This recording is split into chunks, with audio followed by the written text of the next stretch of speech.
देखिए जी, हमारी शादी को अभी इतना समय नहीं हुआ है और आप हमें छोड़कर दिल्ली जाने की बात कर रहे हो। अरे सोनिया, तुम क्यों चिंता करती हो?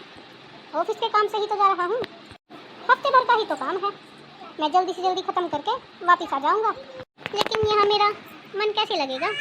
अरे मैं अकेला ही जा रहा हूँ, सभी घर वालों को साथ लेकर थोड़ी ना जा रहा हूँ। तुम्हारा मन लगाने के लिए मम्मी और राधिका है ना यहाँ। राधिका? हाँ मुझे पता है, वो हमारा कैसा मन लगाती है आपके बिना।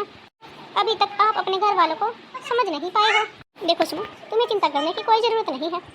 वो जैसे भी है तो मेरे माँ बाप और मेरे भाई बहन ही ना। लेकिन फिर भी तुम कहती हो तो मैं उन्हें अच्छे से समझा कर ही जाऊँगा कि वो तुम्हारे साथ अच्छे से बर्ताव करे। ये सब मुझे नहीं पता। हो सकता है तो आप अपना काम 2-3 दिन के अंदर ही ख़त्म करके आ जाइएगा। आपको पता है ना, आपके बिना मेरा यहाँ पर मन नहीं लगता। एक आप ही तो हो जो मुझे अच्छे से समझते हो, वरना यहाँ पर कोई मुझे समझता ही कहाँ है। अच्छा बाबा ठीक है, चलो तुम मेरे साथ, मैं तुम्हारे सामने ही मम्मी और दीदी से बात करता हूँ। अरे बेटा, हो गए तुम तैयार? क्या भैया, शादी को तो अभी थोड़े ही दिन हुए हैं और आप हो कि भाभी को अकेले ही छोड़कर दिल्ली चल दिए। अरे तो क्या हुआ? काम के लिए ही तो जा रहा है मेरा बेटा, घूमने थोड़ी ना जा रहा है जो इसे भी साथ लेकर जाएगा। मम्मी, अगर मुझे बॉस के साथ नहीं रहना पड़ता तो मैं राधिका को भी ले जाता।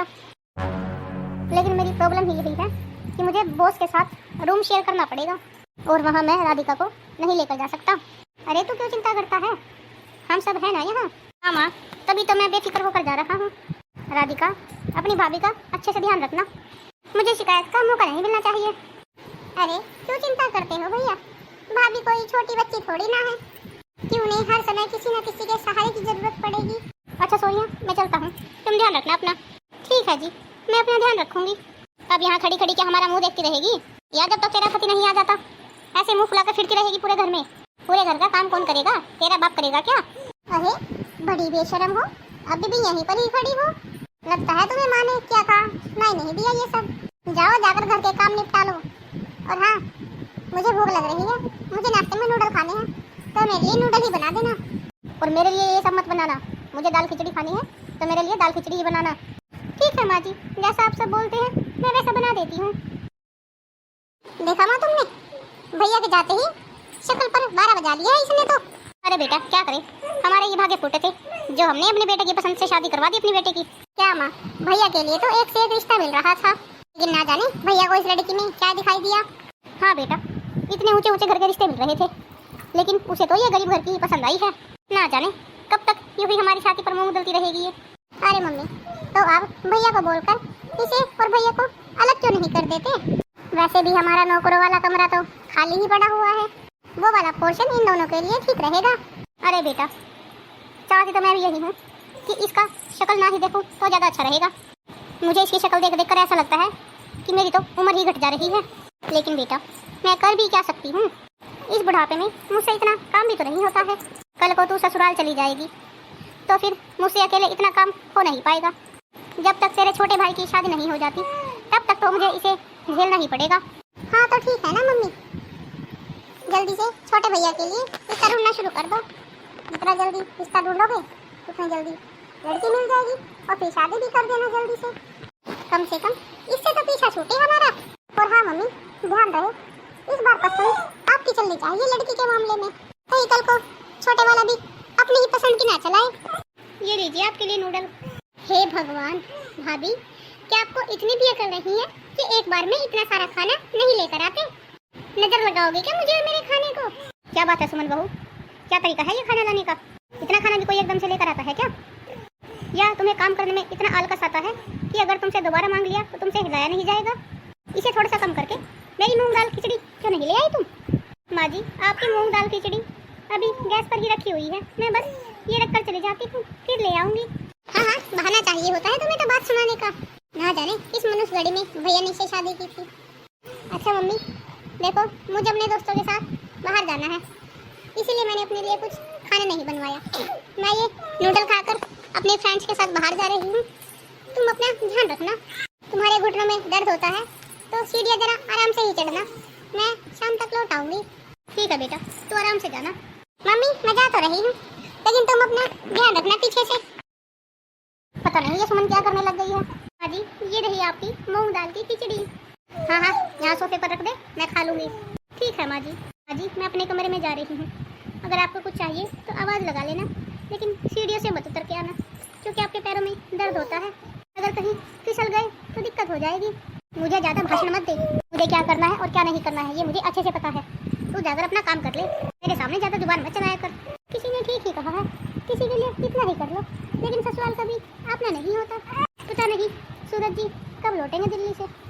उनके बिना तो एक दिन भी इस घर में मेरा मन नहीं लगता है। चलो खैर कोई बात नहीं, सूरज के माँ बाप भी तो मेरे ही माँ बाप हैं। उनके कहने पर तो मैं सब कुछ कर सकती हूँ, फिर इनकी सेवा कौन सी बड़ी बात है। खाली खिचड़ी देकर चली गई ना, इसके साथ कुछ लस्सी दूध कुछ भी नहीं देकर गई।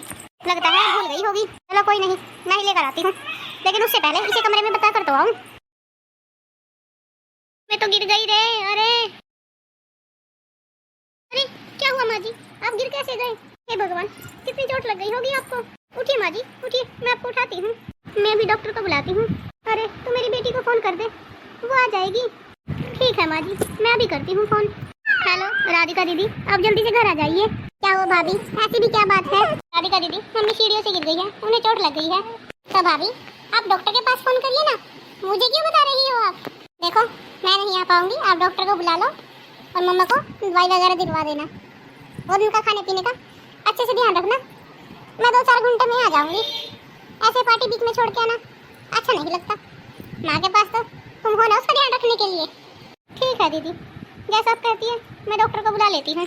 मम्मी जी राधिका दीदी तो नहीं आ रही है, वो कह रही है कि पार्टी बीच में छोड़ के आना अच्छा नहीं लग रहा। हे भगवान, अरे तो डॉक्टर को तो फोन कर ले। हाँ जी, बस अभी डॉक्टर को ही कर रही हूँ। हेलो डॉक्टर साहब, मैं सुमन बोल रही हूँ, आप जल्दी से घर पर आ जाइए।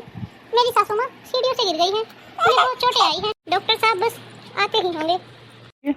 देखिए चिंता करने की कोई बात नहीं है, इन्हें ज़्यादा दिक्कत नहीं हुई है, ये ठीक है। बस मैंने इन्हें नींद का इंजेक्शन दे दिया है, इन्हें कुछ देर आराम से सोने दीजिए। जब दवाई का असर ठीक हो जाएगा तो ये भी ठीक हो जाएंगी। मैंने कुछ दवाइयाँ लिख दी हैं, उन्हें तुम जाकर मंगवा लेना। ठीक है डॉक्टर साहब। अरे मम्मी क्या हुआ तुम्हें? कुछ नहीं बेटा, बस थोड़ा सीढ़ियों से फिसल गई थी। आप सीढ़ियों से फिसल गई थी तो ये महारानी क्या कर रही थी? आपको गिरते हुए देख रही थी खड़े खड़े। दीदी आप ऐसे क्यों बोल रहे हो? ऐसे ना बोलूं तो और क्या करूं? थोड़ी देर के लिए ही तो बाहर गई थी, इतने में माँ को चोटें भी लग गई। अगर मैं होती तो ऐसा बिल्कुल ना होता। राधिका बस कर, बहुत बोल लिया तूने। कैसी बेटी है तू?